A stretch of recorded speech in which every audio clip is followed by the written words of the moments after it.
1 minute. Thank you for your patience. Let's make sure we get everything straight here.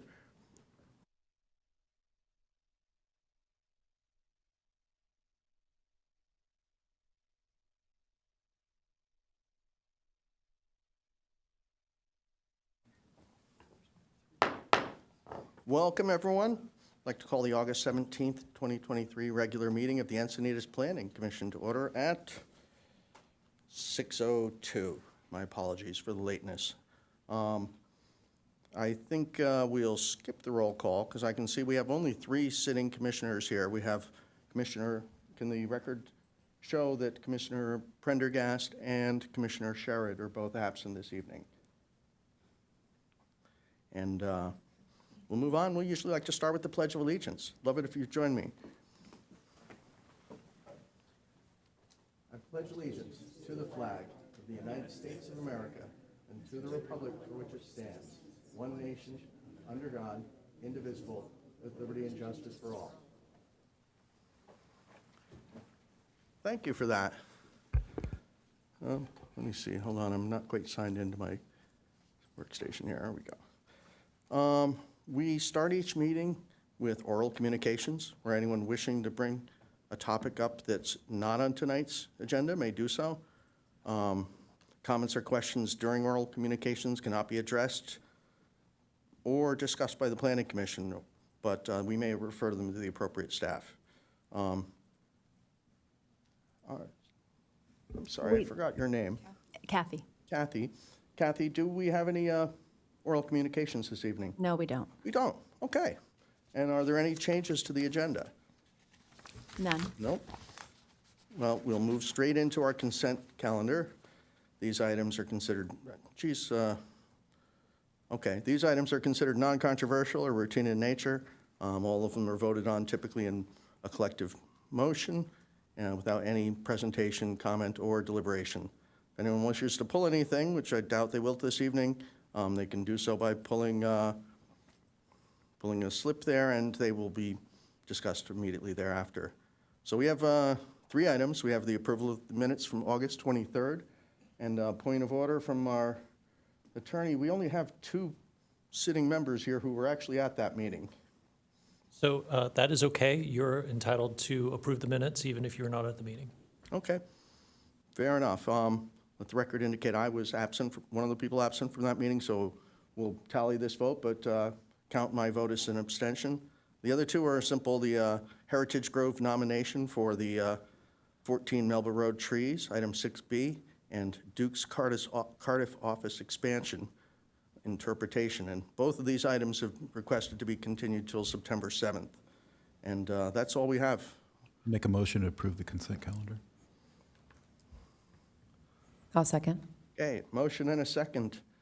Can we move on to a vote? And we will move on to the main agenda. Oh, we can do an oral vote if it's, oh no, there we are.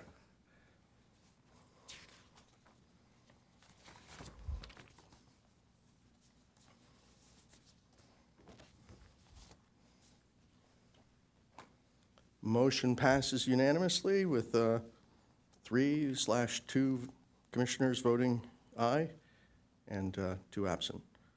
So we move on to the regular agenda, item 8A. Everyone's here for that. This is the Birmingham Drive Complete Streets Improvement Project, case number multi 2718-2017. This is a public hearing to consider streetscape improvements on Birmingham Drive from San Alejo up to Carroll View Road, including a roundabout at Newcastle Ave and Birmingham Drive. Newcastle and Birmingham. And there will be associated improvements, which I could go into, but I'm going to instead, we'll wait. I think I'm going to let the planner pull that off. Before I go, do we have any disclosures on this item? I do, actually, because Allison Wielikowski, the executive director of the Cardiff 101 Association, reached out to me and wanted me to stress, the commission to address the safety, the bicycle safety of the roundabout. She expressed some concerns, and I told her that would be a key item on our agenda. And I didn't learn anything new, and I didn't share any opinions with her. And that's what I've got. Steve? I sat on the Cardiff 101 design subcommittee and saw this project presented to us 3 years ago, before I was on the commission here. Allison also emailed me a document from Tom McCabe, which has since become part of the public record. It was sent out to all the commissioners today, and we did not discuss my position on the item tonight. Great. And Chris? Nothing? All right. Well, I'd like to pass this over to Christina Bustamante. And if I pronounce that incorrectly, please correct me. Thank you, Commissioner. You did pronounce my last name correctly, so thank you. Thank you. Thank you, Commissioners, members of the public. My name is Christina Bustamante. I'm an associate planner here, and I will be presenting the Birmingham Drive Complete Streets Improvement Project, also known as Capital Improvement Project CS17B. Okay, so we'll go with the project setting. The project is on Birmingham Drive between San Elijo Avenue to Carroll View Drive. It's 2,500 linear feet of space. The proposed project includes streetscape improvements, including sidewalk, pedestrian, and bicycle facilities, intersection improvements, and stormwater and landscaping improvements. The project crosses through several different zones within the city, including general commercial, office professional, residential, and visitor serving commercial. A portion of the project is within the Cardiff by the Sea specific plan, including planning areas 1 and planning areas 2. A portion of the project is also within the coastal appeal zone, and you can see this highlighted in a blue area here on your screen, and that is between San Elijo Avenue and roughly around Newcastle Avenue. The project requires a design review permit because it includes street improvements. The scope of work for this project is not exempt from design review. This project also requires a coastal development permit because it's located in the coastal zone. Projects that are located within the coastal zone that are considered major public works projects that are over $100,000 in valuation are appealable to the Coastal Commission. And then, as mentioned before, a small portion of the project is within the coastal appeal jurisdiction, and so the project is eligible to be appealed to the Coastal Commission. And the next couple of slides are just going to give you a very high-level overview of the project, just to kind of give you a synopsis. So this project includes pedestrian improvements, including striped crosswalks at intersections and improving sidewalk connectivity. Traffic calming measures, such as reducing vehicle lane widths from 15 feet to 10 feet, and constructing a roundabout at Newcastle and Birmingham Drive. It also includes drainage and stormwater improvements, such as green street features, specifically bioretention basins and rain gardens. Reclaimed water extension, specifically extending the recycled water that is currently available in Somerset Avenue to San Elijo Avenue, and this is intended to serve Cardiff Elementary School. Street beautification measures such as undergrounding the existing overhead utilities. Landscaping improvements such as increasing the trees from 37 to 46. And there will be a temporary construction area. Currently, right now, it is proposed on the west side of San Elijo Avenue in a dirt area that is informally used as parking for the Coastal Rail Trail bike area. There was a citizen participation program done for this project. The date of meeting was April 19th of 2021. The community comments that were received were regarding sidewalk, bicycle lanes, and questions about the roundabout. As much as possible, those comments were considered in the design review and incorporated as much as possible. There was a public notice that was mailed out on Thursday, August 3rd, 2023, and no public comments were received from that date until today. This slide here is giving you a very general overview of the timeline that has happened for this project. So June 7th of 2017, the project was awarded a design contract in order to start to do the scoping and see what would be needed in order to make this project possible. And then by November of 2021, the City Council approved funding to create the design plans. The design plans are what are being considered today. And so from November of 2021 until today, the project was going through the discretionary permit review phase. The intention of taking the project through the discretionary review is to get it to approval. If it should receive approval, then after that, it will put it in good standing to be able to apply for grant funding opportunities. This project is not currently funded, and so grant funding is how this will be accomplished.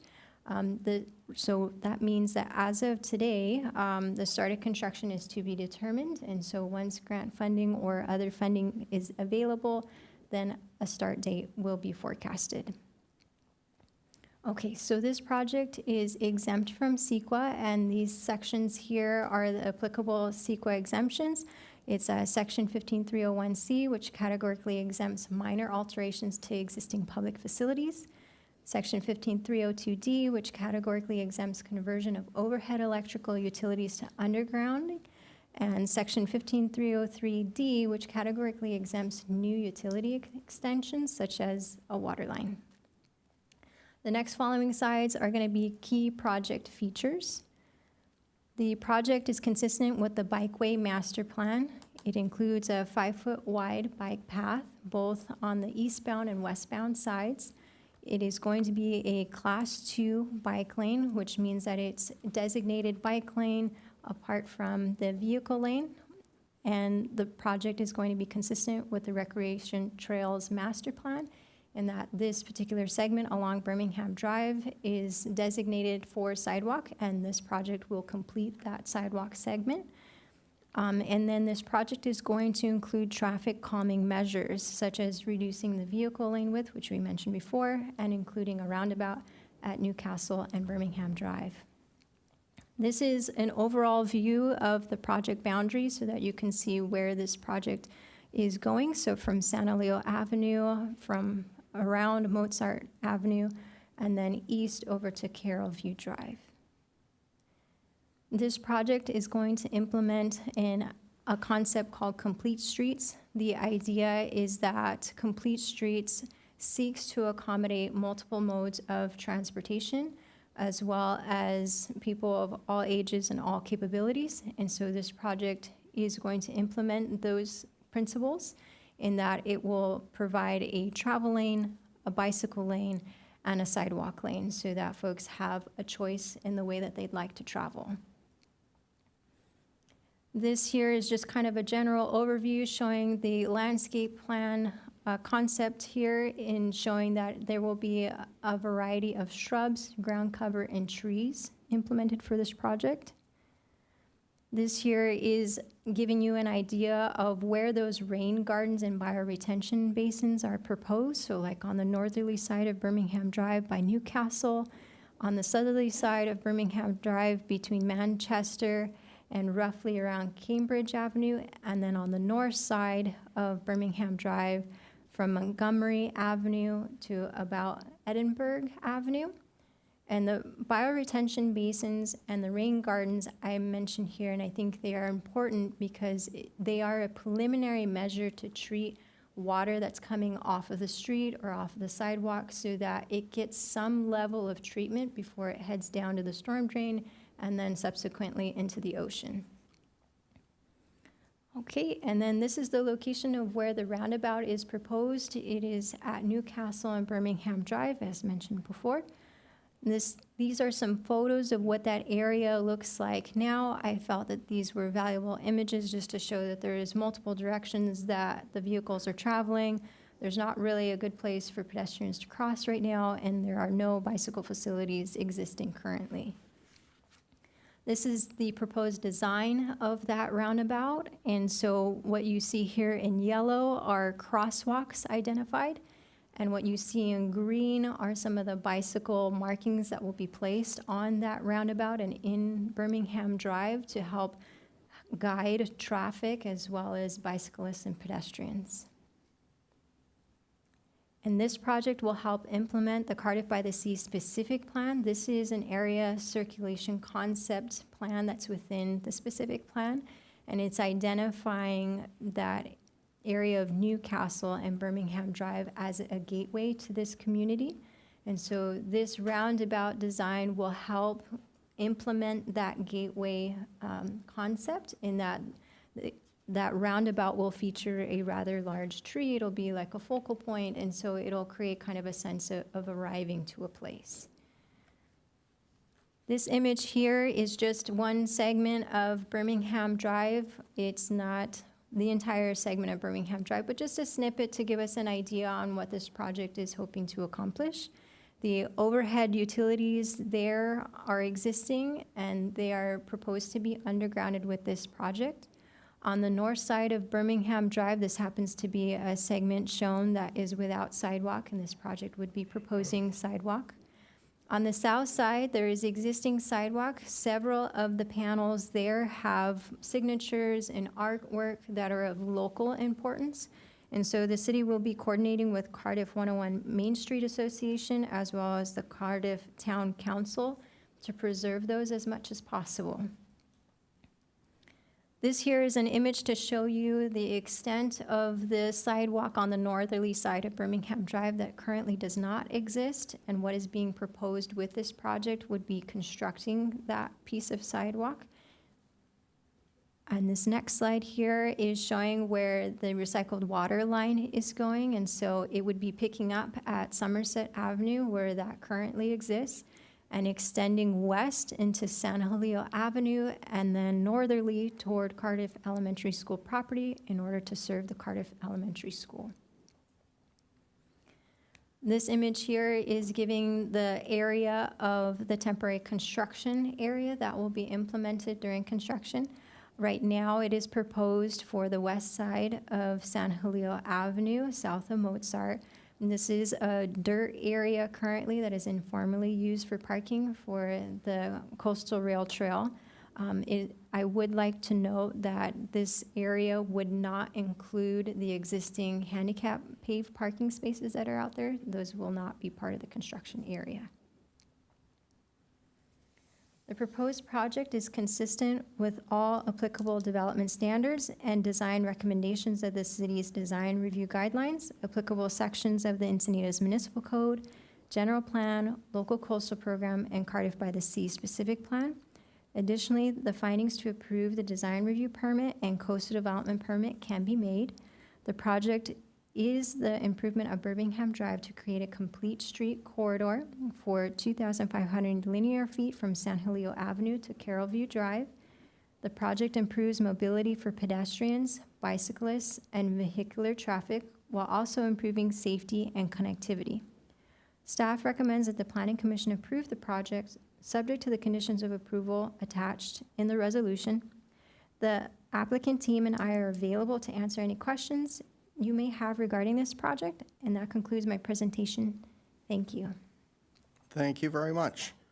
I know I have a few questions. Anyone else? Anything they want to jump in first? Just to clarify, at the intersection of San Elijo Avenue and Birmingham, is the radius of that curb being altered in any way, or is it just being rebuilt in its current? I'm going to defer to Matt. The radius is remaining the same, but is being improved. At the Glasgow intersection, Glasgow and Birmingham, is any that's a difficult intersection because two streets kind of come in together there. Has there been any special provisions made for how to handle that, other than just having a really long sidewalk or crosswalk there?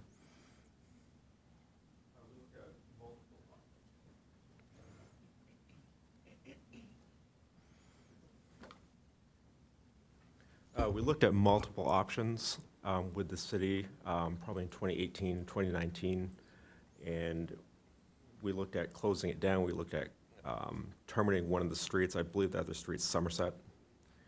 And we looked at, I don't know, 5 or 6 different options, and then I think the consensus was to kind of just leave it as we show. It was a very long process. So. Okay, thank you. How about the 10-foot lane width? We're reducing the width of Birmingham from 15 feet to 10 feet. Can you give me a sense of what a 10-foot lane means? I mean, is there a way of measuring that slows traffic to a certain amount? Are there comparable streets that are also 10-foot that I could compare it to? A freeway lane is 12 feet wide. That's the standard width. For city streets where the speed is less than 40 miles an hour, 11 and 10-foot wide travel lanes are acceptable. NACTO, which is the National Association of Traffic Engineers, puts this out, and it's a good concept that's used around cities when you have bicycles and vehicles and pedestrians all in the same corridor. So it is acceptable for a lane width. Thank you. Is the center line of this Birmingham a dashed line? I mean, is it a solid yellow or would be a dashed line there? Does it matter?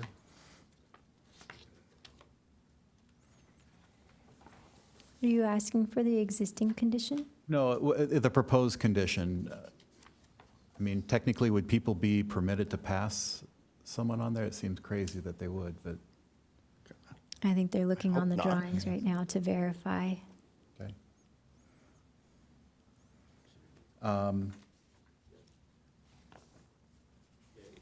It is a double yellow. Thank you. The gateway element, the tree that's planted in the roundabout, and I'm thinking more maybe about the landscape conditions that are just, say, east of the roundabout.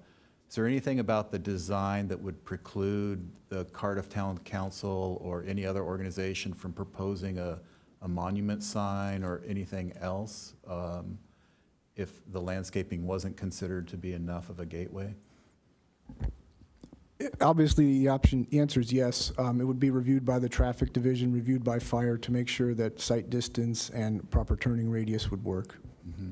The option would be there. Thank you. And how about the design of the roundabout itself? I live near a roundabout. I think it's mostly circular, and this one's a little more elongated. Does this fall within a traffic standard, for roundabout dimensions? Is there any history about what the safety, record is of a roundabout like this? This option for more of an oval type roundabout was something we thought about back in 2017. The main reason was because of environmental constraints and just the overall geometry of the intersection. So we tested all of the traditional vehicular movements for fire trucks and kind of demonstrated that they still work just like a normal roundabout would.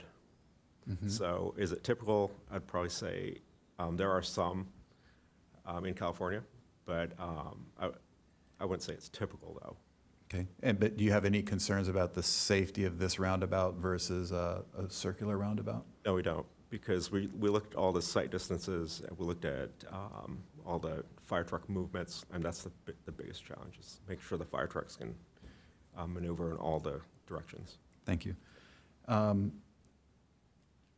And my final question, I think, though I hate to give up the microphone, would be the number of crosswalks. I think there's a crosswalk across Newcastle and one on the west side of the roundabout.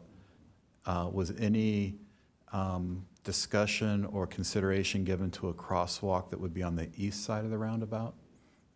Yeah, that topic was discussed previously, and I believe the reason for not doing it is because of the driveway. There's a driveway on the, I guess it'd be just north side. I forget the business, but it was like a dance studio, I think.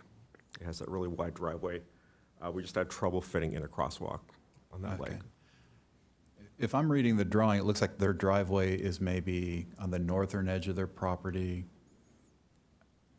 There's a little island, I guess, traffic island on the north side of the roundabout. Would a crosswalk work there? I don't think I see a driveway on the north side of that island or the south.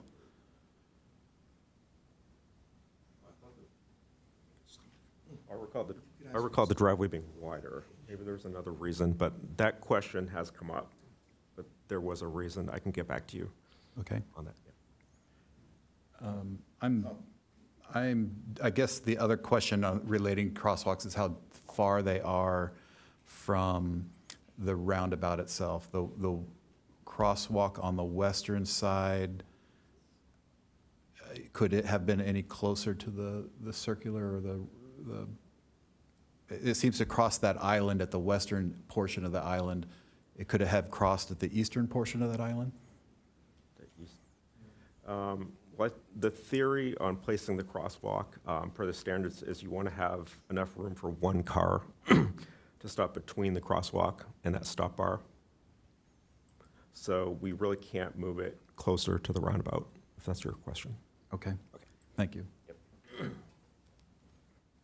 Here, I'm going to jump in with a related question concerning the crosswalks.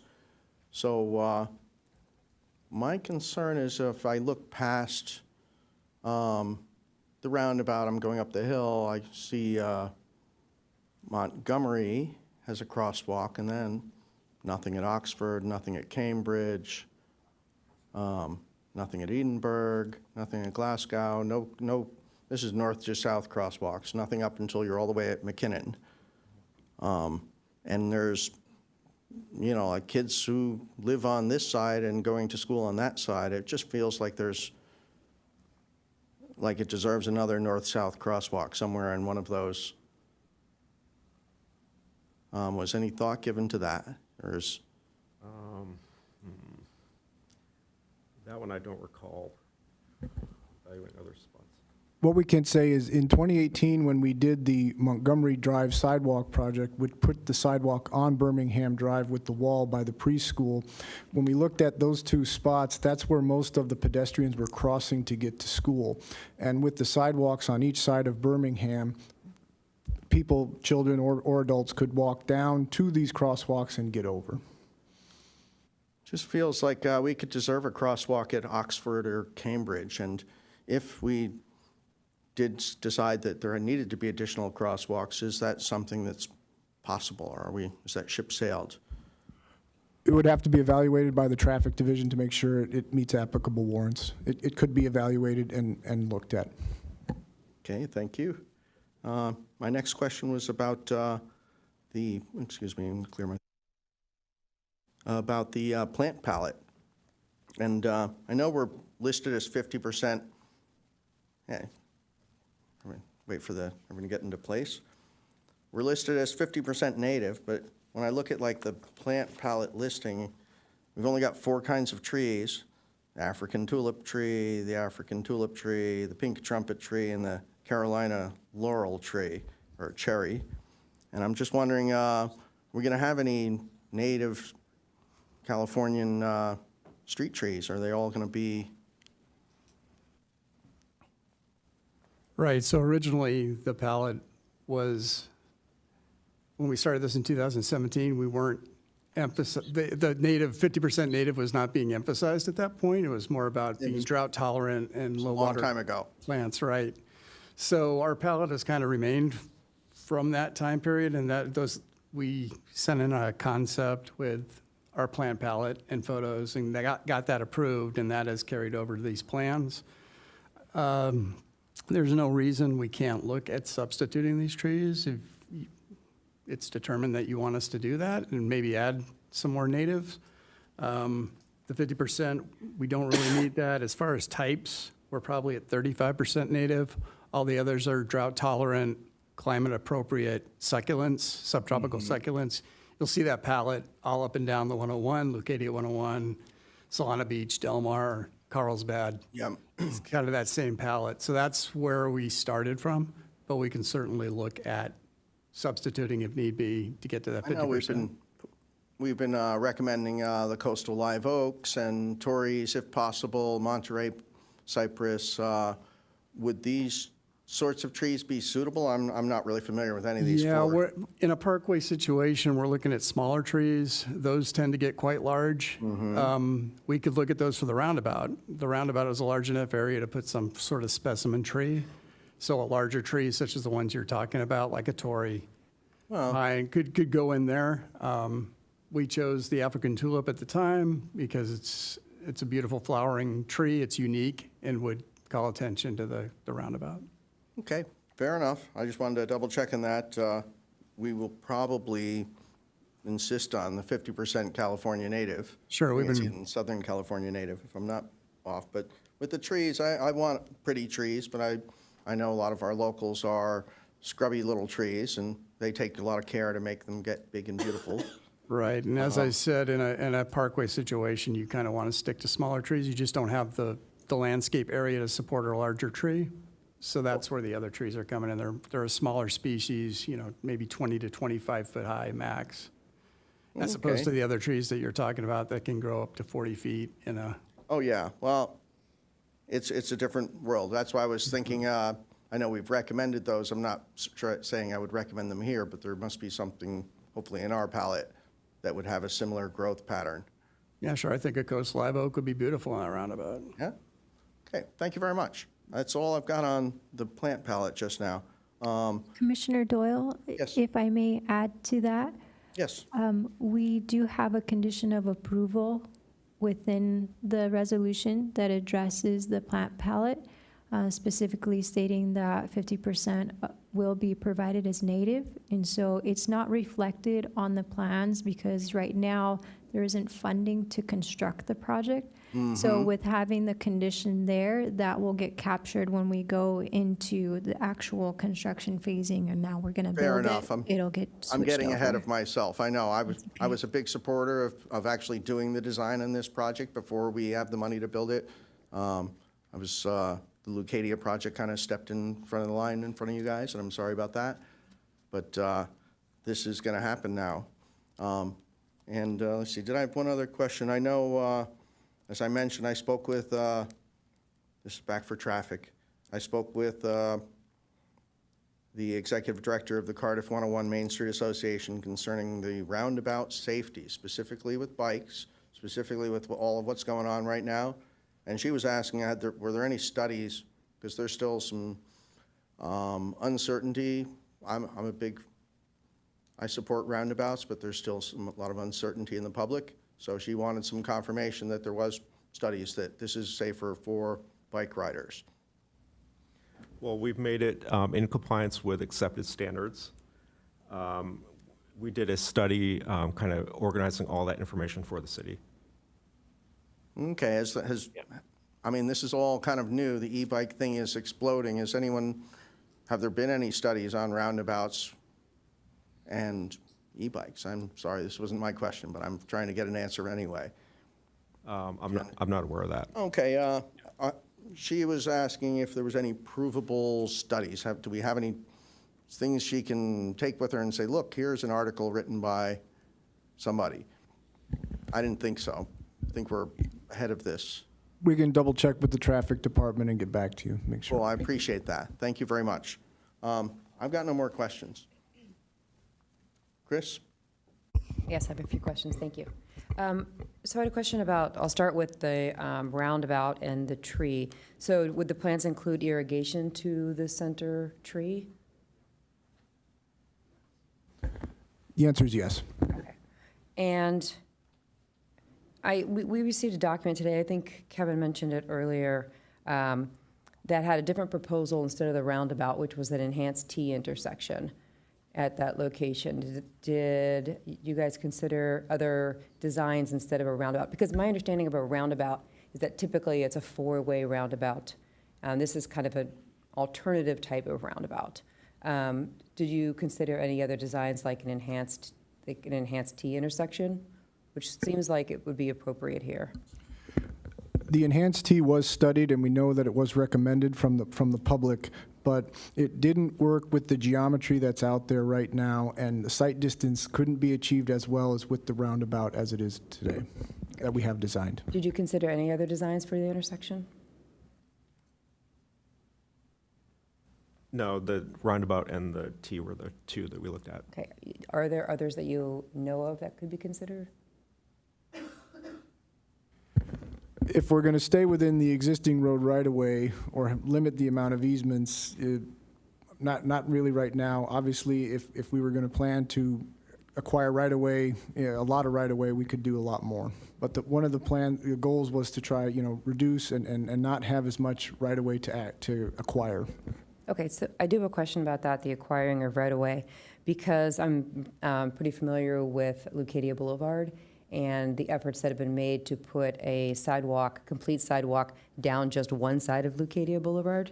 It doesn't have a complete sidewalk down either side. And I know a lot of what the hindrance has been trying to get the right-of-way in order to complete the sidewalk. So I'm wondering what the hindrances are here in order to obtain the land for the roundabout and the sidewalks. The sidewalks don't need any right-of-way. The only portions here that need an easement for right-of-way would be at the New Balance building, and then possibly at the former Jack in the Box at the very bottom of the hill. But with the proposed development coming in, it's very likely we can have that driveway designed so that it's ADA compliant and additional right-of-way is not needed. Okay. So the shape of the roundabout. I live in the Leucadia neighborhood where they recently put in a roundabout that's at an intersection that's pretty similar to this. It's a residential street. It's not a commercial mixed-use street such as this. It's a residential street. And it was a three-way, it's still there, but they are taking it out. City Council just voted to remove the roundabout, the three-way roundabout, because it had a lot of design flaws and wasn't working the way that the traffic department had anticipated it would work. Some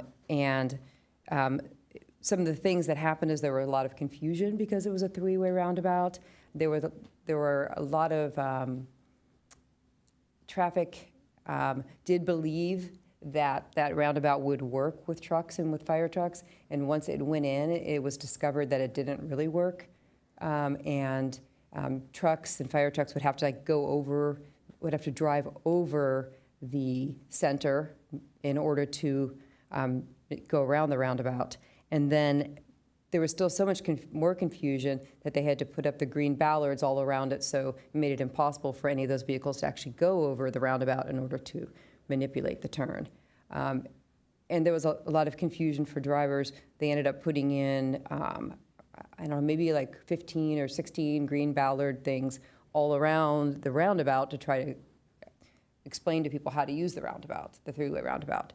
So I'm wondering what it is in this three-way roundabout, what features will there be that will make this three-way roundabout easier for people? Are you referring to the roundabout at Eolas Avenue? Yeah, exactly. That was what we called a quick build, and so not a lot of extreme amount of design went into installing that. It was something that was temporary. This roundabout has been designed by professionals, reviewed by all kinds of traffic engineers, civil engineers, public works personnel. The truck templates and fire templates have been run so that vehicles and bicycles do adequately maneuver this roundabout. So that's a little different from the one that's on Eolas. Okay, I understand that, but the roundabout in Eolas was actually moved from one location to another location to try to solve some of those problems too, and it still didn't work. So I just have some concerns about the design of a three-way roundabout and confusion for people on a three-way roundabout, because people are used to a four-way roundabout and the exits from a four-way roundabout, but there was so much confusion just from drivers too, trying to manipulate the three-way roundabout, that all of the additional instructions, signs, and green plastic things went in around the roundabout to try to help people. So what I'm wondering is, what is the difference in the design of this roundabout that will help people understand how this one works? Well, like Matt said, I mean, we tried to design this within all the standards, and we've had multiple people at City review it, the fire department, and multiple traffic engineers as well at the city. So we've signed it within standards the best that we can. So I don't really know how to answer that question, I guess. Okay. But Well, Yeah. I One- guess it one goes thing we more to like found- the users, like the ability for a user to use it. One thing we found, even with the roundabouts on Streetscape and when we've had them on Leucadia Boulevard, when I know it's been a while that they've been in, or even the ones on Santa Fe near the hospital, there always is a learning curve. It's true, because a lot of us here in the United States use roundabouts as much as other places, and there always is a learning curve. And when you have, your geometry is a three-way intersection, they do work. It's just, if everybody knew it was a three-way intersection before, if the design of the roundabout, the widths, the standards are put down and built, then it can be successful. Okay. Do you guys have a picture of what it will look like with the crosswalks and with the bike lanes? Because what I wouldn't want to see something go in where then the green ballards have to be put up in order to take away from the beautification. Are you talking about renderings? Yes. That would have been nice. I don't think any have been done, though. We didn't prepare any renderings for the job. We have the typical sections. We have some exhibits here on the plans. Okay.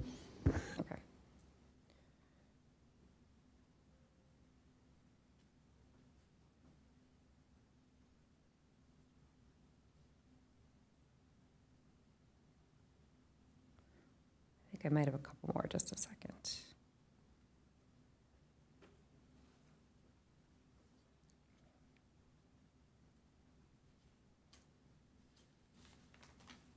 Can I jump in? Yes. Concerning, I got a mental picture of the roundabout, but we just put in the one at the El Portal undercrossing. And is that bigger, smaller, roughly the same size? I know this one's a squash dag and that one's round. I think that might help people picture what we're proposing. Without having the other plan in front of me, just looking at it quick, it's at least the same. I think this is a slightly bigger here because of the oval shape. And it's going to be raised up. I mean, it's not going to be a bump in the road like Eolus was. That one didn't work mostly because you were like, what the hell is this? I think this is going to be a little more substantial, we're proposing. Correct. Has the raised, the median in the center and the mountable driveway, dike to go around it, so easier for the fire trucks and easier to see. And I recall this one was slightly bigger than the one on Santa Fe. Okay. Yep. So, okay. It'll be big enough where we can raise it up. People will see it. Hopefully no one will crash into it. I have no more questions. We'll probably have other questions once we get into deliberations, but I'd like to hear from the public if we're ready. All right, I'm going to open public comment. I'm going to guess we have public speakers this evening. How many do we have? We have 4 total. Just 4? Oh, okay. Well, let's read them and bring them up here. We've got 3 minutes on the clock, and we may ask questions if we need to, but let's go. First speaker is Donna Westbrook, followed by Rich Fuller.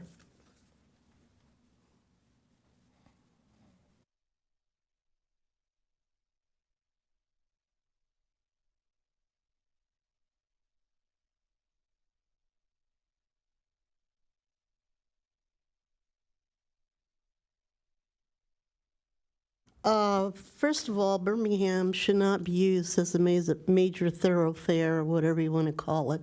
It's a very steep road, and it's not something for anyone to ride a bike on, whether you're an expert or not an expert, because the city is now saying, use this road, bring your children, and anybody else you want, and come down this road on a bike. Bad idea. It puts the city in liability, and it will be in liability. So my comment would be, please abandon this idea of making it with bike lanes. Second, who's going to be paying for the landscaping? If you're going to decide to put it into, say, one of the lighting and landscaping zones, I don't think so. You'll have to have probably a vote for that. The city has done that before, but they're getting a little too goosey with our money, and it's becoming annoying. The other thing is, besides that, narrowing your lane down from 15 feet to 10 feet so that they can get in the sidewalk, plus the bike lane. Bad idea. There's no room for any type of a maneuver if something happens. you're asking for problems. Another reason why do not do this the way it is designed. If you're going to do something, figure out how to fix the patches and the holes in the pavement and leave it alone. It's perfectly fine the way it is. Do a slurry seal over it or something. But other than that, this is supposed to cost $12 million. Who in their right mind would do that? And we're going to put little trees along the side. They need visibility. Everyone needs visibility on Birmingham, not little trees that are cutesy-wootsy. It's a bad idea, and I'll repeat again. Do not do this, what is being proposed. Cut it down to, I don't know, what does it cost for a slurry seal now? $2 million, $1 million? Do the slurry seal, fix the pavement so it's at least movable and it doesn't have as many potholes, and don't put in the bike lanes. Do not make it as a bike lane type of a road. 10 feet, narrow down with the 5 feet for the bike, it's a bad idea. And Encinitas is taking the responsibility and the liability. So don't do it. Thank you. Thank you, Ms. Westbrook. Richard Fuller.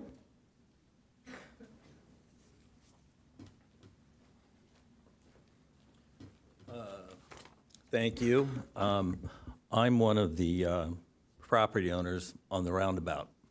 I've been there for many years. That's on the north side of the roundabout. And the late Tom McCabe, which many of you know, did some work for us. And I know that many people have already seen it. Christine, I'd like to show, could I show 8 rather than 8A, 8? And he proposed, yes, just an improved T intersection. It's like pictures 1,000 words. As you can see, it improves the crosswalks. They're much closer together. The concern, sorry to bother you, could you put the other one back on to show the crosswalks that are there with the roundabout?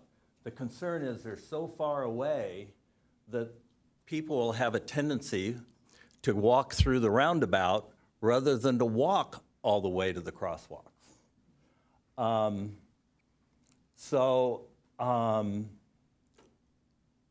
Is a roundabout the right design for this? We, the property owners, don't feel so. And cars come down Birmingham, it's downhill. They come down fast. And now to have a surprise for somebody that's not familiar with the neighborhood, to come to a roundabout and there be a bicyclist in the roundabout, it could be horribly unsafe. I know here it's designed, that's what you tell the person that's been hit by a car. It shouldn't have happened. So the issue is, as a property owner there, back to 8A again, so everybody can see it, we would prefer the T intersection. Much safer, and that's hugely important for bicyclists and cars. The exit, the egress for the property on the south side has been removed. And this has been a dangerous intersection for years. And a lot of it, several of the accidents we've seen, are drivers not necessarily stopping at Newcastle, turning right to go up Birmingham, and a car coming out of the New Balance property at the same time.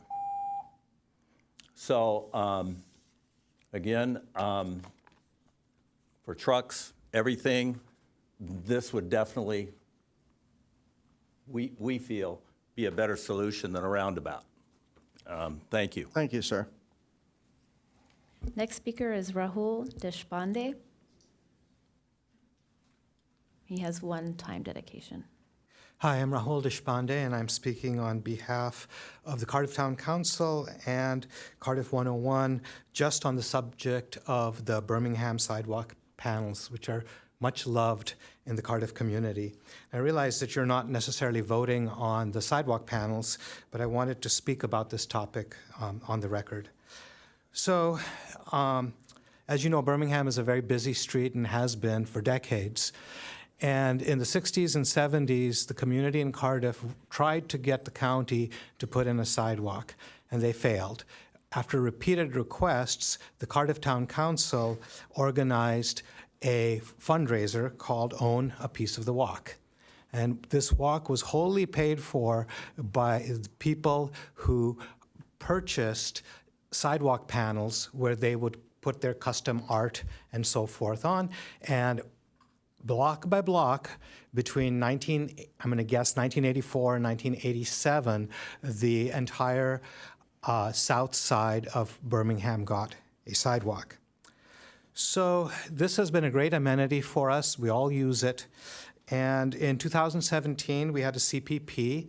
And in that CPP, there was discussion of the panels being moved to the community park. At that time, it was called the Hall property, or on the upcoming rail trail. Now, those projects are both done. Then in the 2021 CPP, this particular facet was not addressed.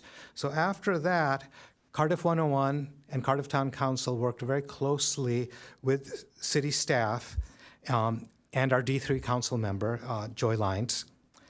And we have now come to realize that the actual preservation of the artifact, sidewalk panels, is very difficult. It's not going to be easy to remove the whole thing and put it somewhere, and it might not even be appropriate, and it might not be what the people want. So I think what we're coalescing on is doing some form of 3D capture that allows us to use technology to recreate these panels, either as a silk screen, as an etching in metal, something of that sort, and also do a digital archival. Separately, we would like to have some sort of commemoration and preservation, maybe with a plaque describing what happened, what was here, maybe with a rendition, maybe with an artifact. Maybe we can cut out a notable artifact or two and have some sort of display at the top of the hill, the bottom of the hill, maybe in the roundabout, as you mentioned, Steve Dalton. So we would like to preserve that in some way. Separately, we also believe that the people responsible for these panels, should they want to salvage these at their own risk, the city should enable them to do that. We understand that there'll be some cost that these people will have to pay, and again, it's a risk. These things could very easily crumble. But I think that that's a fair option. So I think our next step, working with the city, is to hold some sort of workshop to really understand the residents' interests and the residents' desires for how to commemorate this very important piece of Cardiff history. And the main thing is that we don't want this to fall by the wayside and someday there'll be a truck tearing up the sidewalk. So, thank you. Thank you very much. Our last speaker is John Najjar.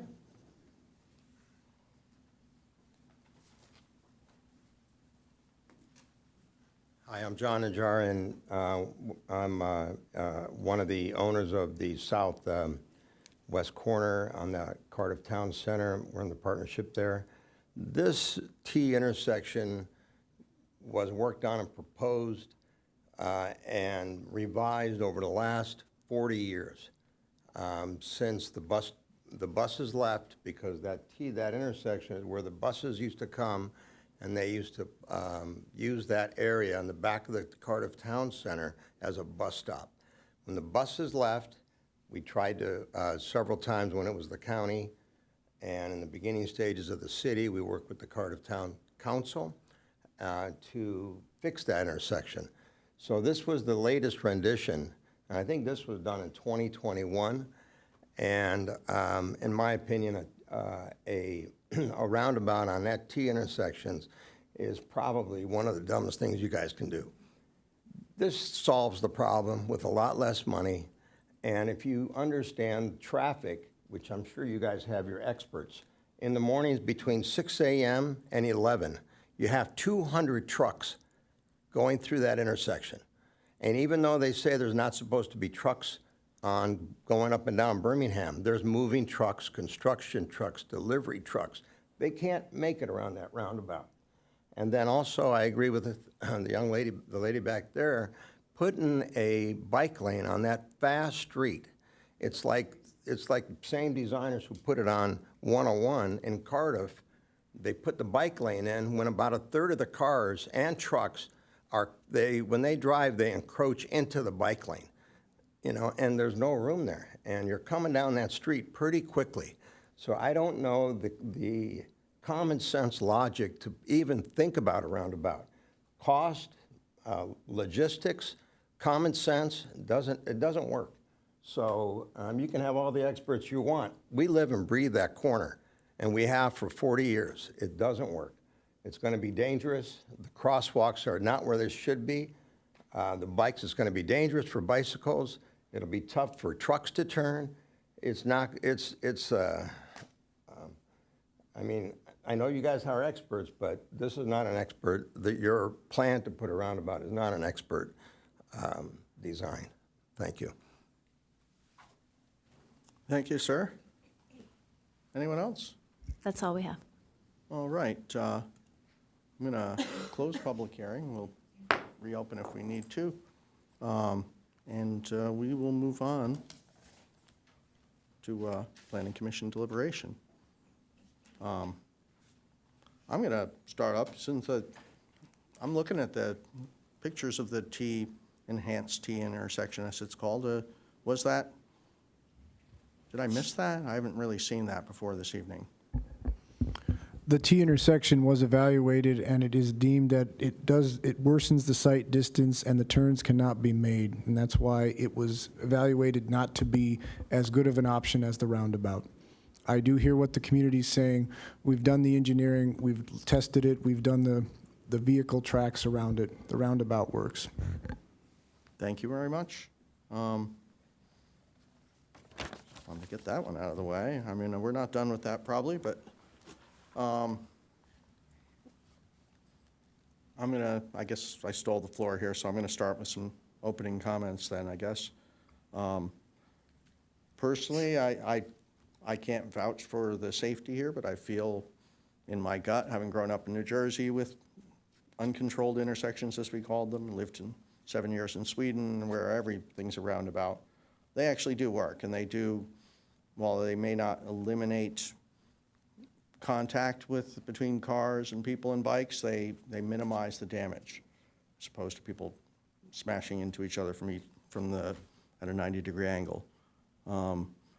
I looked at the sidewalk panels. There's a lot of them. I've been told that there's a very good digital archive of these already. Is that correct, Christine? Would you know?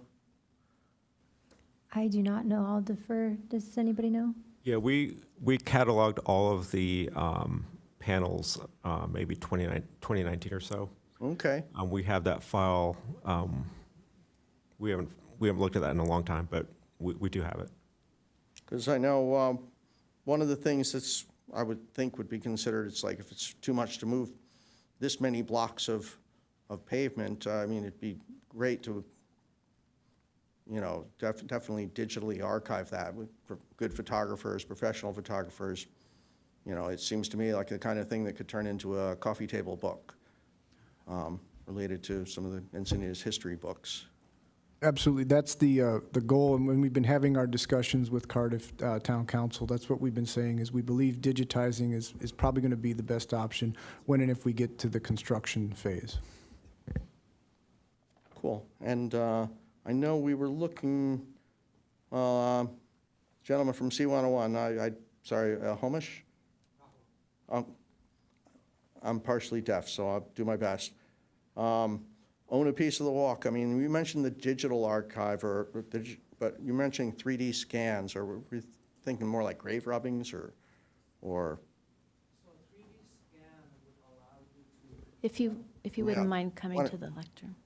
Here, reopen public comment. I never should have closed in the first place. So, a 3D scan would allow us to, if we wanted to replicate the panels in 3D, they could be etched in metal, they could be silk screened. Of course, then they wouldn't be truly 3D, but there are various techniques that you can use for this.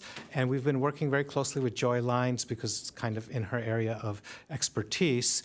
And we've also been working with PLSA, I believe, is the company in Cardiff that does civil engineering, and they put us in touch with someone else who can do this kind of photography. So the idea is that the archive that we have now is quite decent, but it doesn't allow you to do anything in 3D.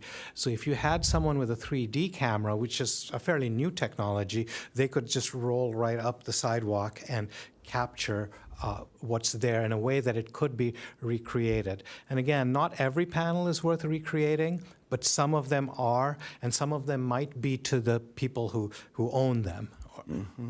Fair enough. Great. If Thank I you. may interrupt just a little bit. Just interrupting. I'm sorry. That's okay. Just trying to jump in. So we do have a condition of approval within the resolution that specifically addresses these sidewalk panels.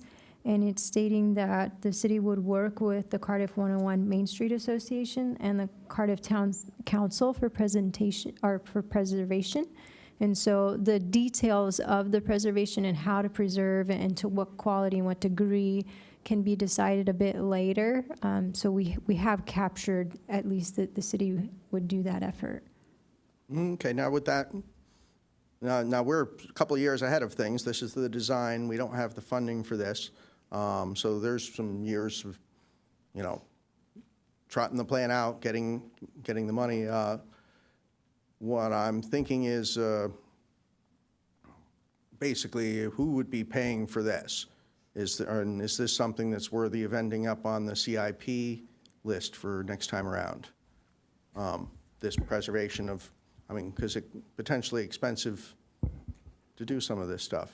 When funding would be identified, we would make sure to incorporate it into the specifications and the contract for it to be done during the project. Cool, I appreciate that. And the other question was, and I know people own these panels. They've paid for these or to be put in. If somebody says, hey, I want mine, and I'd like it delivered to my house over at, I'm on Orpheus Ave, who and how much would such a thing cost? Rough ballpark, thousands, tens of thousands, hundreds of thousands? I'd have to defer to probably the city attorney, but this structure is located in the road right-of-way, and it's being used in the road right-of-way. If it was something, when something is installed in the road right-of-way, it needs an encroachment permit. I don't believe any of these ever had an encroachment permit, so this is the road right-of-way. The city is responsible and maintains this area. But if we decided that, yes, the people, Bob Bondi has a slab out there. If Bob says, I want that at my house, could we accommodate him? We'd have to look into it. Okay, cool, thanks. I've got some other notes here, but I'm gonna pass it on to one of the other commissioners and hold my notes together. I'm less concerned about someone being able to come and get their panel. They donated it to the I city. think it's gonna be a pretty rare thing to happen, but it could happen. I was just curious if anyone had an idea. Right. I do particularly like the town council's idea of digitizing or creating an art piece or something that memorializes these panels, though they may not physically remain in place. So the condition of approval helps me with that aspect of it. I maybe wish the condition was a little stronger in that the city will work if the city says, well, we worked with them and decided it was too expensive, so we're not going to do it. I like that some percentage of the budget I'd like would to see a be- little more teeth in it myself. It was, if possible, is easy out. I'm particularly opposed to the T intersection. I think the roundabout is clearly a better intersection. I live near a roundabout. I bike through the roundabout. I bike this path. So the idea that Birmingham should be exclusive to cars or not include bikes doesn't sit well with me. I think the roundabout is a much more elegant solution to the traffic at that intersection. The T intersection to me favors the through traffic on Birmingham. And if you are on Newcastle trying to turn left or right, you're at the mercy of a break in the traffic. Yeah, the specific plan is talking about this sense of place that's specifically linked to that road going behind Seaside Market. Right. I find a lot to like in the project. I think there's some detail that, of course, I'd like to see maybe worked on or improved. The details, as I've made note of, are the north and south crosswalks that you mentioned in your questioning. I do think that a crosswalk further up the hill at Oxford or Cambridge would be helpful and would increase safety on that street. And then I'm kind of disappointed that there's not a third crosswalk at the roundabout. I kind of think, I think the two that are in place are slightly ill-placed, meaning they should be, in my mind, closer so that they're a little more immediate to pedestrians coming down and using that intersection. But I'd like to see one incorporated on the east side of the roundabout as well, just to facilitate a more complete pedestrian path around the roundabout. Those are my two concerns. You mentioned native landscaping. I think that is covered adequately by the condition of approval. And those are my notes. I have a question about the sidewalk, sorry. Would it be like typical concrete sidewalks on both sides? Or what's the surface? Just general concrete. When you say general contract, that's colored, isn't the city standard to use a tan-colored concrete or something like that? If I think about Leucadia Boulevard, I think is all tan-colored. Not on the sidewalk. It would be just your typical gray-colored concrete you see for curb and gutter. So I have a question about the undergrounding of utilities as it relates to the total project cost. So if the total project cost is currently, plays at like $12 million, what percentage of that, if you know, would be the estimate for undergrounding the utilities? Roughly half of the cost, $6 million, is undergrounding. $6 million is for the project.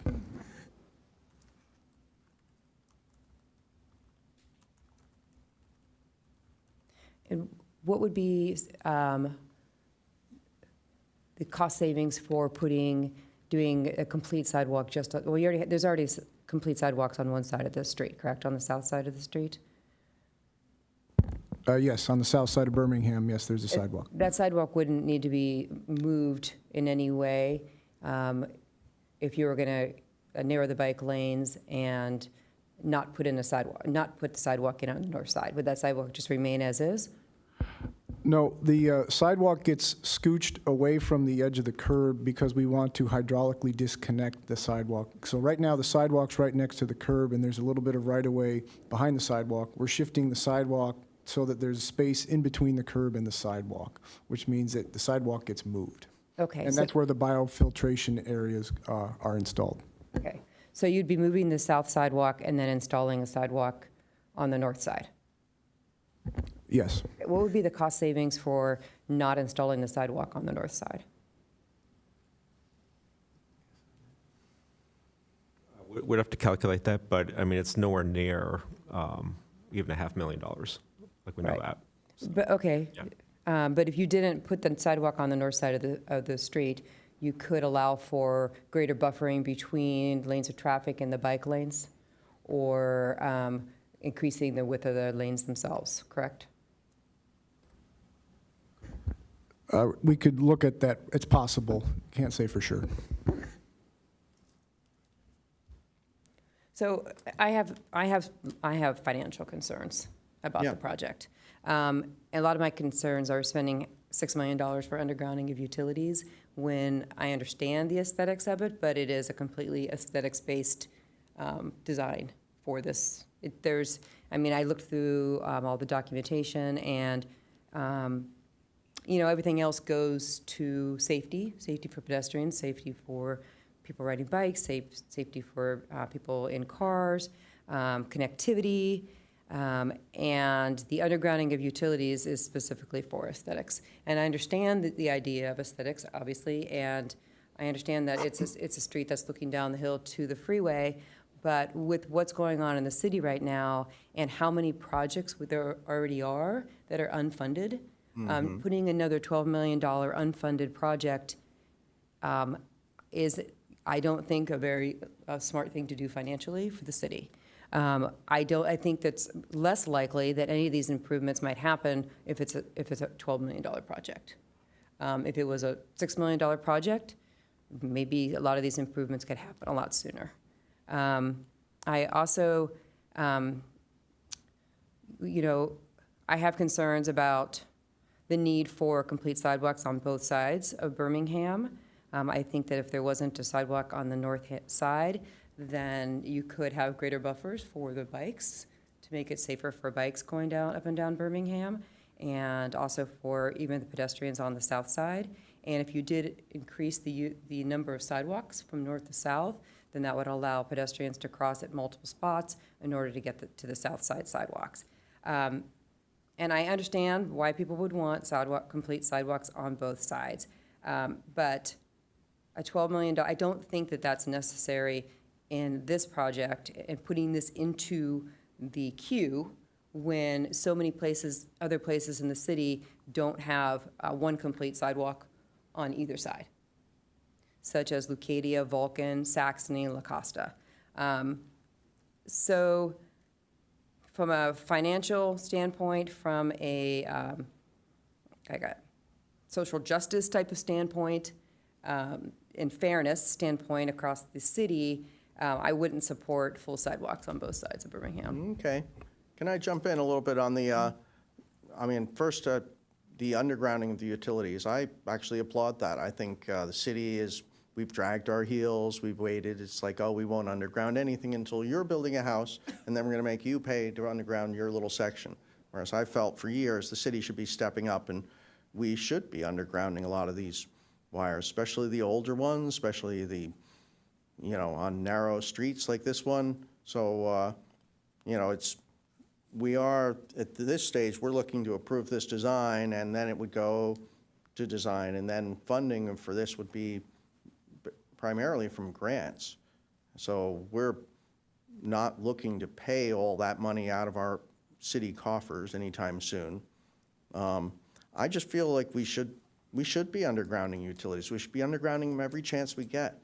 We wait and we drag our heels and we wait until somebody's going to redo their house, and now we can make them take away that wooden pole out there. And we're doing it piecemeal. It's going to cost overall, not just the city, it'll cost, doing it bit by bit by bit like that costs 10 times what it would if we just took a street and said, no more phone poles here. Right, and that would be great in in a community where we had access to that kind of funding. But when I look at everything that's been on the list, and for years, decades, some projects have been on the list, and some projects have been on the unfunded list for a decade or more. Oh, yeah. Right, and the city just is finishing to the closing of a $6 million purchase of land at Surfers Point, which I do applaud. So I understand that the piecemeal way is a bad way to go, but I think that $6 million is for that one particular street is a lot of money. And, from the fairness aspect of that versus all of the other projects, which are good projects that are deserving projects throughout the city, I just have a hard time supporting That's a fair that kind point. of money. Let me ask a question of staff and how this could relate. Could this project be built without undergrounding those lines, or are those poles going to be in the middle of the sidewalks where messing up ADA access? Yeah, back when we began the project, that was one of the main purposes of undergrounding the poles, because a lot of the poles are right in the middle of the narrow sidewalk. So someone in a wheelchair just can't get down the hill, because there's only about maybe like 1.5 feet or 2 feet on either side of the pole on the sidewalk. And I could also volunteer that quite often there are special payments that you can make. There's Rule 20A funding, which it would be, I don't want to call it state money, it's utility money, essentially, that is set aside into a particular fund. It's called Rule 20A, and that money can only be spent on undergrounding projects. So if you're able to obtain that money, then it would pay for the overwhelming majority of the cost of undergrounding. And since I've got the floor, at some point before you make a final decision, I think we should take a quick break. Fair enough.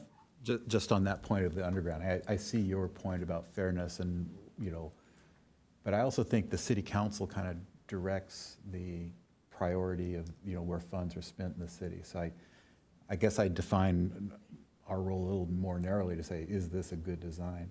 If they were to come back ultimately and bifurcate and say, undergrounding is a separate project, and I could see that happening, but I don't think it's our role to determine that. If the city council looks at it and says, in consideration of where the source of funds are coming from, maybe there are sources that are dedicated to specific project types, and this would qualify. And then the city has to make those tough decisions, because there are a number of projects that clearly could use funding and improvements, throughout the city. I'm not opposed. The sidewalks on the north side are an interesting concept. To me, it would be kind of, is there a better trade-off? Like, could you put both bike lanes together and separate them, and then, like they've just done down here at Swami's, kind of south to Chesterfield? I think that works pretty well. And I could kind of see a kind of a give and take about if it was enhancing the design in a different way. But I wouldn't eliminate them purely out of the budget, again, because I would rely on the city council to decide what is the appropriate budget to be spent on a project like this. Yeah, I mean, I feel like this is a future project. I mean, we're getting the design. I mean, I wouldn't want to design a project or approve a design for a half a project. I mean, this is, a fairy godmother comes in and says, poof, you got it. We want to be able to trot out with our complete, ready-to-go plans and say, here they are. We're, yes, Mr. Buttigieg, we have a shovel-ready plan ready to go. And so why not ask for the moon? If it turns out that, reason I asked about whether the poles needed to be removed, I mean, we could have then suggested they go in as an added alternate. We do the project, but then it'd be really great if you could underground the lines. I really like undergrounding the power lines. I think it's a precedent that we should be setting as a city. I think we've been leaning on our residents for too long to pay for that. It's like, and it's a lot of money to underground some power lines in front of your house. And so anyway, I actually don't mind that. Concerning the sidewalks on the north side, I want to see a complete street. And I think that was the actual direction from city there. It's the complete street concept, which is there's walking, there's biking, it goes both ways. Even the uphill part I know was mentioned. E-bikes are a thing. People go tooling up the hill at 24 miles an hour without batting an eyelash, and they look relaxed about it. It's an interesting road. It's just kind of a little scary coming down it. I like going up it in my little Miata because I use a manual transmission and it's fun. But it needs to be narrowed. Concerning the 10-foot lane diet, I love the 10-foot lane diet. I did research on this when we were, just for the record, my first thing that got me involved in politics was I had a store on the 101. This was back in Leucadia in 2005. We had no sidewalks. We had no sidewalks on either side. We had just big muddy stretches.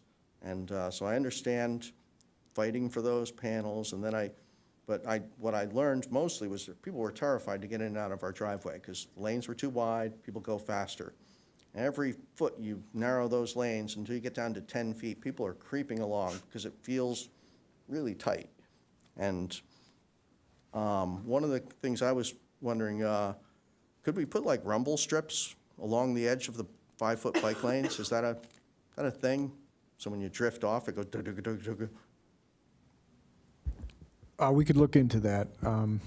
You're talking going parallel with traffic, right? Yeah, you're going down that lane in that narrow little 10-foot lane, and you drift into the bike lane, or the start of it. I want it to rumble. Is that something we could specify? If you wanted to add it, we could make sure it got added to the project and see if it's viable and warrants. Because these are the plans, but this is not the full plans. We can still make modifications to this. Is this correct? Yeah, that's correct. After this, obviously, the approval of the coastal development permit and the environmental document, that obviously allows us to be shovel-ready for grants when we get it, but the design still has to be finalized and gets approved by council before it gets advertised. Okay. Because I would support this with a couple of minor modifications.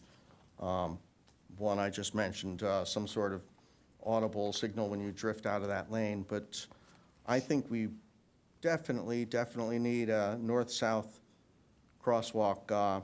Probably I'm looking at the eastern, or I guess the western end of Cambridge or Oxford, but Cambridge seems to be, because right now we've got crosswalks, you know, one at Montgomery, one at Manchester.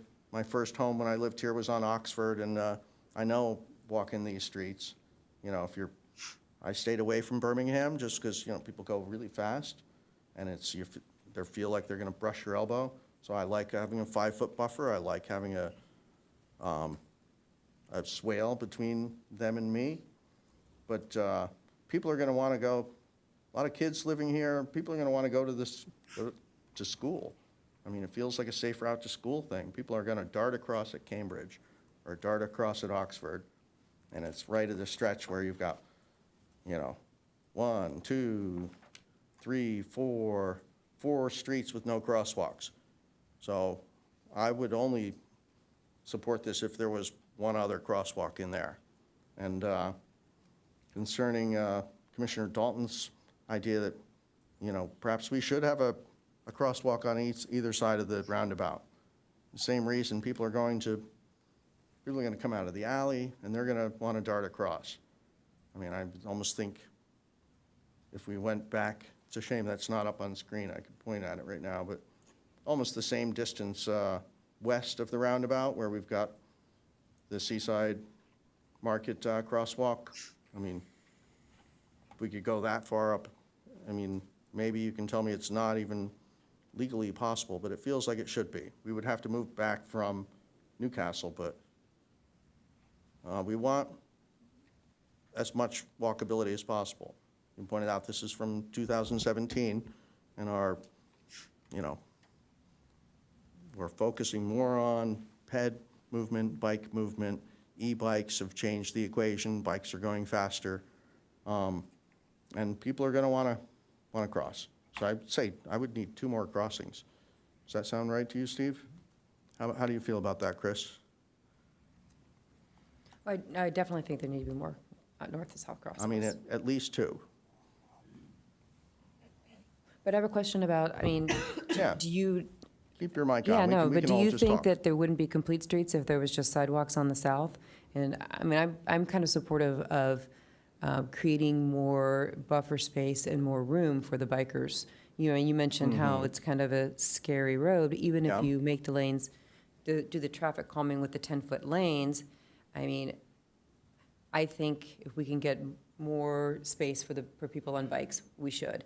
And if it can be done by sidewalks on just one side, I would be more in support of that. I mean, people will probably walk on that side anyway. There'll be goat paths there cutting through people's, you know, we're not going to be able to keep people off that side of the No, road. I understand. I actually was looking at photographs today, Google Maps photos, and that's what there is, like in other places Yeah. where there aren't sidewalks.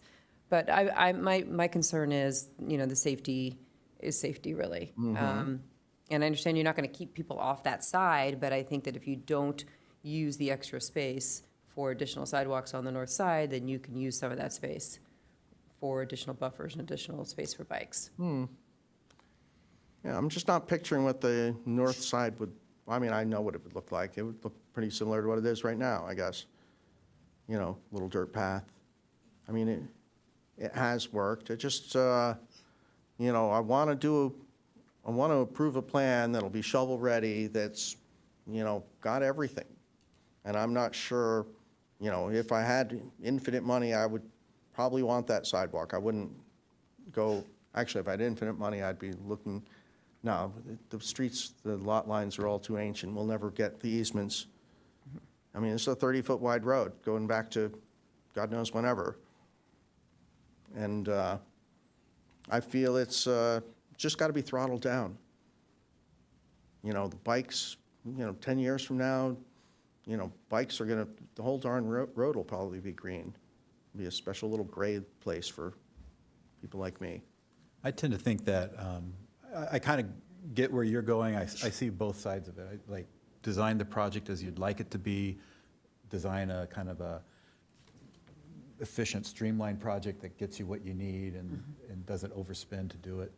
I do think that through a value engineering process that maybe that would be one of the things that would be eliminated. Like, you could go with this design and say, hey, we really want 2 sidewalks, and maybe when it comes time to funding it and the funding source falls $2 million short or something, someone can make that decision then to say, well, can we bring this project under, you know, can we save $2 million off this by reducing the sidewalks on the north side? Right, just from my personal experience of other projects in the city that I've worked toward getting done, like the third roundabout on Leucadia, and the sidewalks down one side of Leucadia, I can tell you that every time that happens, when there's a project that's been approved in a certain way, and then it comes back before planning, it comes back before the city, it just gets kicked down and kicked down the road even further. We were all set, you know, 15 years ago to have that roundabout put in at Hygeia, and there still has never been the funding for it, even though it's a completely shovel-ready project. But there hasn't been the money.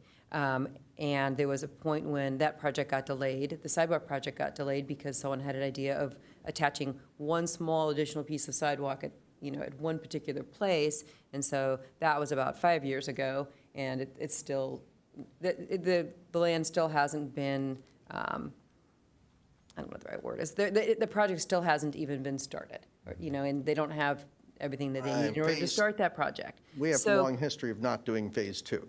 Right, so, exactly. So my only concern about putting forth such, you know, I understand wanting to put forth the biggest project, the best project.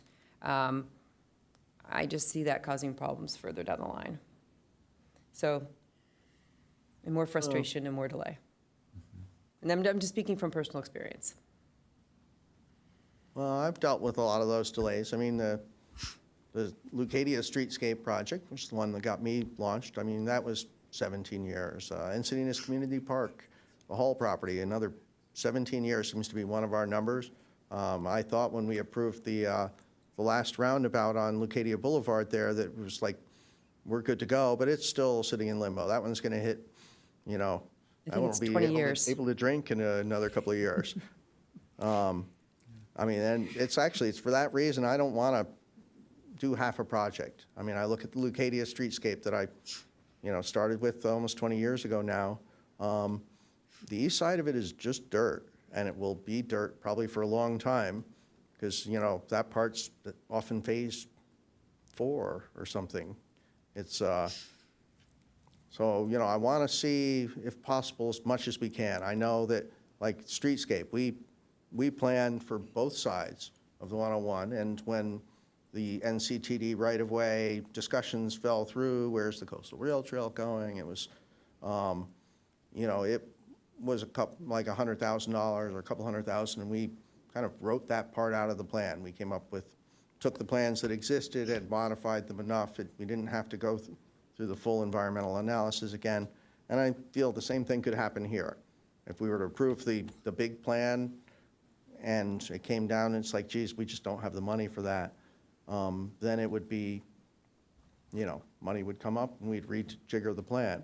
I'm curious, this is a question for staff, if any elements of this that we could call like added alternates? So if we were to recommend this project going forward, we'd like some notes saying, well, we should push the plan, but make sure that this, that, and the other are added alternates. And for anyone's, those are just things that we'd like to have, but if they needed to be stripped away to bring the costs down to a workable number.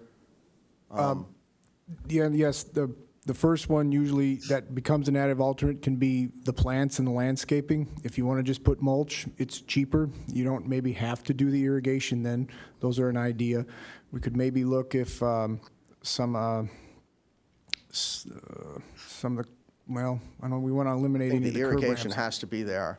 We can always do like a crowd, Cardiff Town Council or Cardiff Main Street Association can, We can take a look and see if there's maybe some things that could possibly be put as an added alternate. It's not the base of the project. But one thing I also wanted to bring up, when you're talking about the sidewalk for the north side of Birmingham, when we were having discussions about safe routes to school and children walk from Cardiff Elementary to Ada Harris, we know we've had talks about the Rosini Trail, and sometimes kids would walk through Somerset and all that.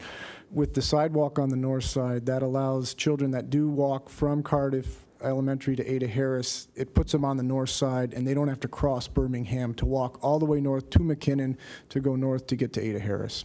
So I know a few years ago that was a big thing, and council wanted that for mobility in the Cardiff area.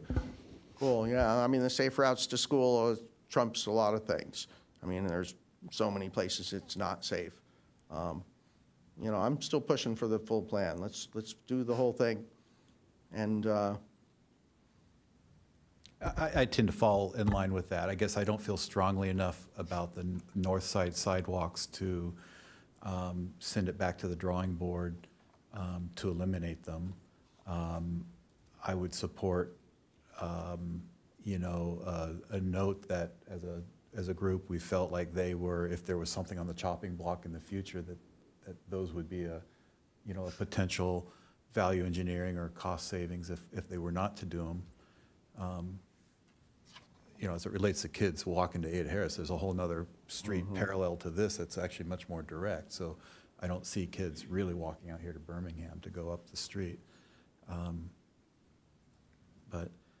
mean, these are like main streets leading down to our, this tourists come down here. This isn't supposed to look nice. I mean, we'd like Leucadia to have Leucadia Boulevard to have its sidewalks as well. I also make a little bit of distinction in my head about the sidewalks that are up further east along the residential section versus the sidewalks down here lower where whatever the old Jack in the Box is and some of these more commercial properties, I feel like they should benefit from pedestrians walking in front of their businesses and, shopping or, using their services. Well, Right now, I'm hearing a consensus on a crosswalk at Cambridge and a crosswalk on the east side of the roundabout. And I think I'm hearing a little more, less consensus on the idea of north side sidewalks, though I would tend to favor keeping them in the project at this point. yeah, I would agree there. I think, I've already kind of drawn them in on my plan. One at Cambridge and one between Manchester and Newcastle at the east side of the roundabout. If we could revisit your rumble strips, is that just those little raised Yeah, I think it's- domes that you? I think it's more like notches in the pavement, so like, Oh, Yeah, they cut indentations in the pavement, so instead of a bump above, it's a hole below so that when the tire goes over it, it's, you don't have something installed on the pavement, it's just a cut. How wide is that, a foot? Is it 6 inches? Usually 2 inches by 2 inches, a little strip like that. I would support that as well as a. yeah, I think, that's an inexpensive add-on, and, chances are the details will be discussed again before this actually goes out for bid, which is quite some time in the future yet. So, One thing to consider is that it's my understanding, certainly not an engineering expert, maybe I want to throw it across to these folks, is that quite often, I know that a lot of public works departments are opposed to that because every time that you cut into the street of the surface, it destroys the integrity of the entire road. okay. So it ends up becoming very expensive endeavor because once you make the first cut, then it kind of, then you start seeing the cracks. I'm sure you've seen like the webs, like the spider web cracks. Once you get one crack, then it spreads. So rather than mandating it, I'm sure maybe we could consider it or something like Yeah, that I to would give say, staff the ability to determine whether that's something that's cost effective and reasonable. I would thank you for that. It's a good one. So, if possible, if preferable, what's a good word here? I'd just say consider adding rumble Yes, strips or other consider devices. adding, yeah. So, we didn't have a lot of changes here. 2 crosswalks, Well, potential, I'll make a motion, we'll see if it yeah. sticks, but I would make a motion that we approve the project with the following conditions added, that we, I'm sorry, but I think we needed to take a break before we went to Oh, vote. yeah, let's, For the lawyer. thank you. We will take a Gives you more time to write that lawyer. 5-minute break.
Thank you for sticking with us. We're back. Steve, I think you had the floor. Yeah, I'd just like to take a quick second to clarify a comment I made earlier about my time on the Cardiff 101 design subcommittee. That role was not a decision-making role. When I saw this project, it was purely as a curiosity of what would be coming to Cardiff with an indeterminate time. I don't know that this design even matches what I was shown at the prior thing, and no official approval or any sort of expressed desire from our group was given to the city staff, whoever showed it to us. Fair enough. I've served in the design committee for Leucadia, and we don't have a lot of decision-making capabilities. Usually it's just keeping us informed, so when the projects do come, our community doesn't freak out. Right. So back to where we were, I think maybe we could try to narrow in a little bit where our hangups are on the project. I think I'm hearing that we're all generally in agreement about crosswalks in whatever various locations that we are suggesting them. Chris, I think you were differing from Kevin and I on the power lines and the sidewalk on the north side. Are those still your two concerns? Did we address the power poles? The power poles was addressed by our attorney, the alternative funding to underground powers. So that actually made me feel a lot better about that cost. It's really, a lot of it's just the overall cost of the project. And just from a fiscally conservative kind of viewpoint on projects. And I understand the idea of asking for everything and then things being pulled back, but I think maybe a more prudent way would be to find some cost-cutting measures up front, such as what's was suggested with the added alternatives, like the plants and the vegetation. Because in just looking at photographs today, there is already a lot of vegetation down Birmingham by residents who live down both sides. So there is a lot of natural vegetation that's already there. So even something like that, if we can just kind of think of ways where the project costs from the very beginning come down, and that makes it a little more palatable to me, even though I understand that we're not the final decision-making as far as, the city council will get it, and then it'll have to be, put on a list, and then, it's funded or not funded at some point in the future. But for me, a lot of it is just kind of looking at ways to make it safer for bikes, and also cutting down on the cost. Do you think these fall into a category of recording our concerns, so that it goes with the record, or is this a matter of the project needs to come back and show us, a design that incorporates these concerns? It's a good question. I think I'm kind of looking at it a little bit of like a wants versus needs, and I think public safety is the greatest need, which is why I had concerns about the bike lanes. So I think that anything that goes towards public safety is something that should be in the plan and in the design. And if there are things that are the extras that are like some of the vegetation and the plants, I think that's a want versus a need, right? When you're looking at your budget, you decide what do you want, what do you need, and so I think. Do you think the bike lanes are less safe in the current plan? I don't know that they are, but that was also a budgeting idea of not putting in the added sidewalk on the north-hand side. That would be a want versus a need kind of decision to think about. If we were to create a list and say,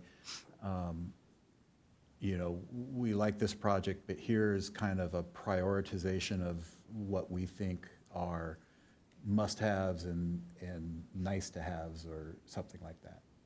And so if this were to go to bid and come in too expensive, or the funding sources falls short, they could go to that list and say, okay, well, bike lanes were very important, crosswalks were very important, landscaping less, maybe less so, or the north side sidewalk even less so, right?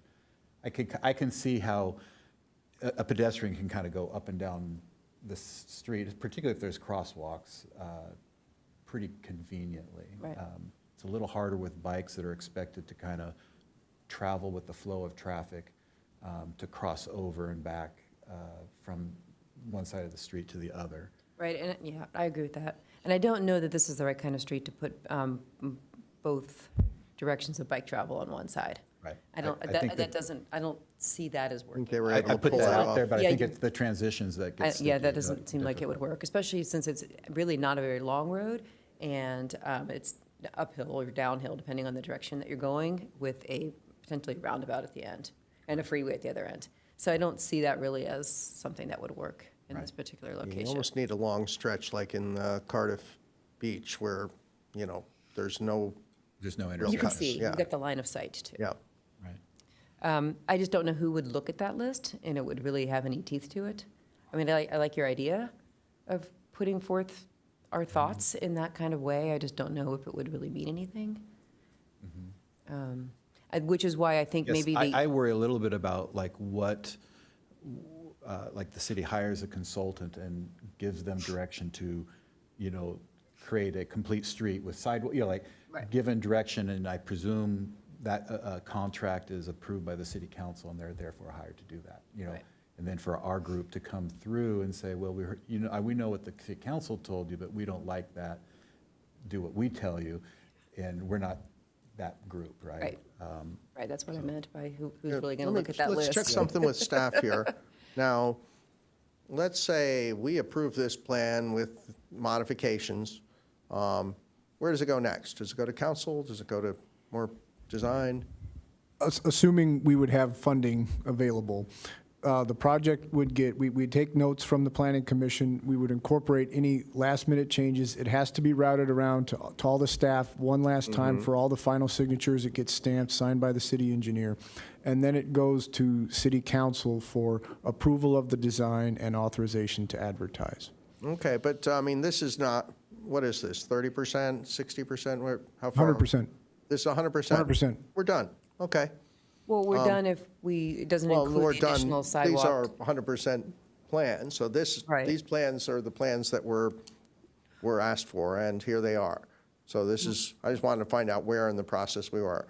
Right, but we don't, but I feel like with wanting to add in the additional sidewalks, that would be changing the plans. Well, certainly removing the northbound sidewalks and reconfiguring Well, I would, meant but adding the sidewalks, adding the crosswalks, crosswalks.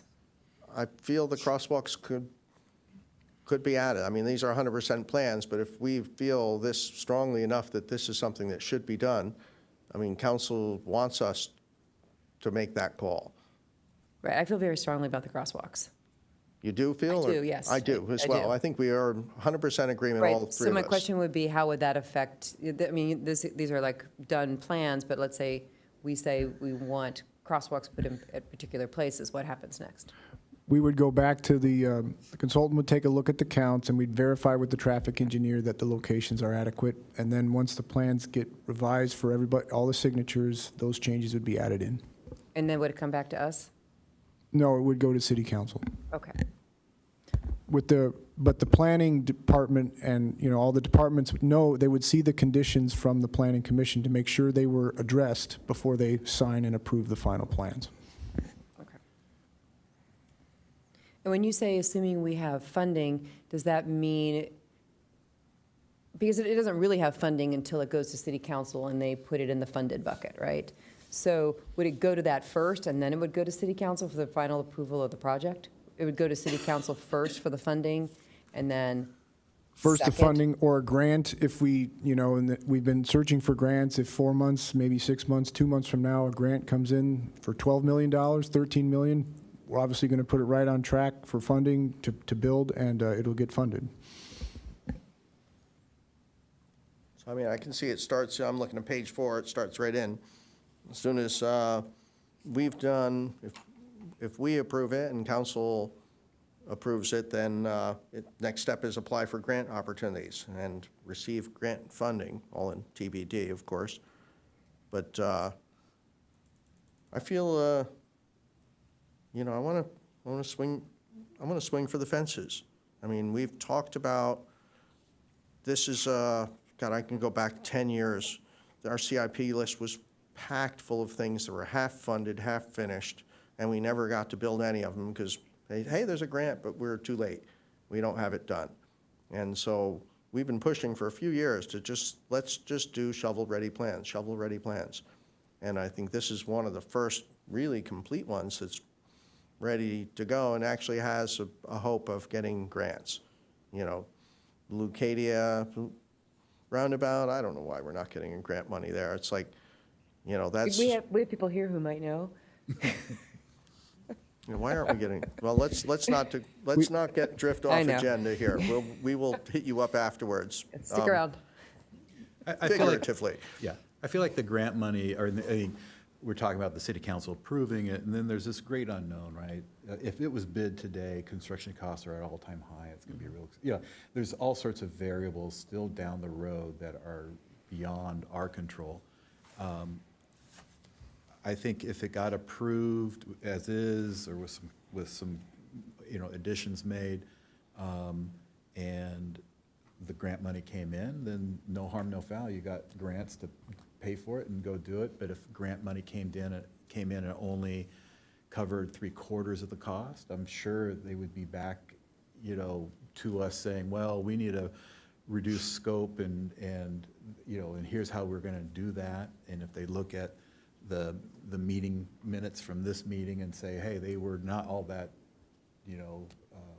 adamant that there be sidewalks on both sides, and they could take that as part of their scope. So yeah, I think as it relates to being fiscally conservative, fiscally responsible, I think there are other processes that are engaged in how money is funded and allocated to go towards these projects. And if there needs to be savings down the road, then we could address savings down the road then. Yeah, I'm consider myself kind of agnostic in terms of the cost. It's like there's things that council can do that we can't. We can't allocate cash. We can't even allocate staff time unless under very restricted circumstances. So They help us out. if it's at all helpful, you can see that the resolution has the required findings for you to make. None of those findings refer to cost. Those Right. findings are entirely related to design. Yeah. So I think what you could do, you could certainly make the findings, approve the resolution, and then essentially have a footnote saying, hey, direction, something to the effect of, if you consider approving this project, the city council may consider whether it would be prudent to reduce the scope of the project as a cost-saving measure to ensure that the project could actually get built. Part of those considerations could be not constructing the sidewalk, could be not undergrounding the facilities, something to that effect. So two separate issues. Yeah, I think landscaping was the only one that Yeah. could easily be taken out. The utilities, if we take away that, then the whole project falls apart. There's no sidewalks. Yeah, and I'm thinking about my thought about audible rumble strips for the bike lanes. I think that's best practice will rule whatever happens to be at the time, and it's too early for me to be micromanaging that aspect of this project. So I would say just best practices will prevail. We're that kind of city. Steve, did you want to make that motion? Or, all we need is those 2 roundabouts. Well, and I think maybe the added alternative shot. regarding the plants and vegetation. And the added alternatives, I think, and whoever does, I mean, that's, Let me make a motion, and I would welcome a friendly amendment to the motion if it don't capture what we're trying to say here. But I'd make a motion that we approve the project per the resolution and the staff report with the 2 conditions added, that a crosswalk across Birmingham be added at the Cambridge intersection, and if not feasible, Cambridge at Oxford. The second condition would be the 3rd crosswalk would be provided on the east side of the roundabout connecting across Birmingham. And that a third would be that if if funding sources were uncertain, our priorities for where the money be spent would be, or the things that we consider less important to the project would include the landscaping and the sidewalk on the north side of Birmingham in the residential neighborhood, or in the neighbor residential parcels. Well, I would second that motion, and I will do so. Thank you for incorporating my ideas in that too. Thank you. So, We've got a motion and a second. Can we call a question?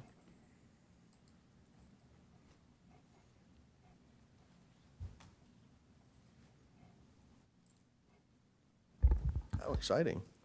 By a vote of 3-0, the motion passes. And we are done with this item. I don't know if I closed public comment there or not, but we're closed now. And let me take a peek at my script. Any future items added by planning commissioners? Hearing none. Planning commission reports, anyone? I'm going to mention one thing. The Leucadia Art Walk is coming up a week from Sunday. It's going to be thousands of people there. We've got it packed full of artists. It's going to be. We took a hiatus during COVID, but we're happy to be back. I had one other note here. I didn't want to lose this. And it was a question, hold on, this is important. Forgive my too many paper thing. It had to do with the last email. Shit, where did that go? There's a community meetings coming up on the 21st, the 28th, and the 29th, and perhaps I'll, maybe our secretary could address that one. That's all I got. I just, planning commission reports. Mine was just more of an announcement about the art walk, and a question for my secretary that's coming right up, which was there's citywide public meetings concerning infrastructure. It was a little vague how that played out. I printed it. Yeah, so on August 21st at 6 p.m., it's a community meeting for safety and mobility improvements near housing element sites, Zone 1 in Leucadia. Then there is another meeting that would be for Zone 2 for Old Encinitas on the 29th at 6 p.m. And then there is an additional one for Zone 3, which is Cardiff, New Encinitas, and Alevenhain on August 30th at 6 p.m. At City Hall, let me confirm, but I believe they're at City Hall. It didn't Yeah, say here. I actually just found it here. Oh, there you go. Okay, so we have meeting 1, which would be Monday, August 21st, 6 to 8 p.m. in the City Council chambers. Meeting 2 for Zone 2, which would be Tuesday, August 29th, 6 to 8 p.m., City Council chambers. And then meeting 3, which would be Zone 3, on Wednesday, August 30th, from 6 to 8 p.m., City Council chambers. And again, the zones include Zone 1, Leucadia, Zone 2, Old Encinitas, and Zone 3, Cardiff, New Encinitas, and Alevenhain. Do you know what the format is for those meetings? Do not.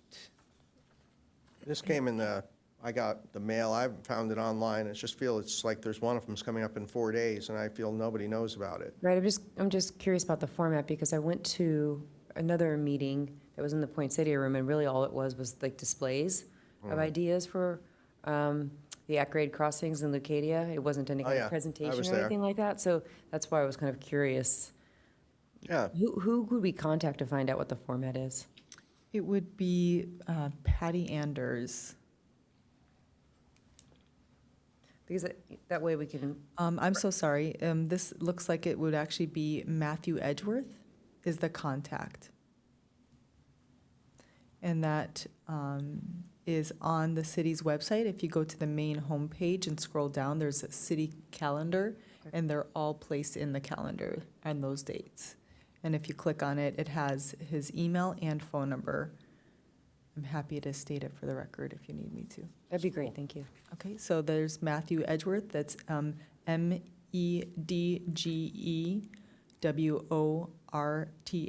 at encinitasca.gov, or his phone number at 760-633-2875. Thank you. You're welcome. Yeah, this one kind of came up out of nowhere. I'm sure there was probably a lot of work on it in the background, but I didn't. I actually just saw this today, and I was like, what? Cool. Well, that's, no more planning commission reports, secretary reports. Did you have anything you actually wanted to say? That was it. No? In that case, folks, we are out of here. We're adjourning till our next regular meeting on September 7th. And thank you, everyone. Oh.